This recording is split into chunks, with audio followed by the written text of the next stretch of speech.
Hey everyone, today I'm going to show you how to fix videos and images that aren't fitting your screen properly in OBS Studio. Without any further ado, let's get started. First, make sure you have your OBS application open on your computer.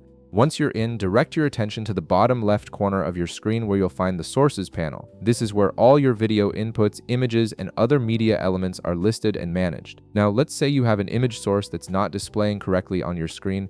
What you need to do is right-click on that image source in your Sources panel. This will bring up a context menu with several options. From this menu, hover your mouse over the option that says Transform. You'll notice a submenu appears with different transformation options that control how your media fits within the frame. From the Transform submenu, go ahead and click on Fit to Screen. This command automatically adjusts your image or video to fit within the canvas boundaries while maintaining its original aspect ratio. This is usually the best option because it preserves the quality and proportions of your media without any distortion.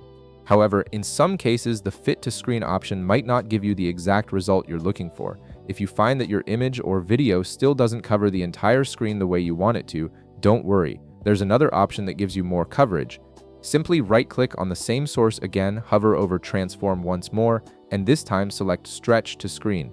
This option forces your media to fill the entire canvas, even if it means slightly distorting the aspect ratio. It's particularly useful when you need complete screen coverage and aren't concerned about minor stretching. And that's it. You've successfully adjusted your video or image to fit your screen properly in OBS Studio, ensuring your content displays exactly how you want it during your streams or recordings. If this video helped you out, be sure to leave a like, subscribe, and I'll see you in the next one.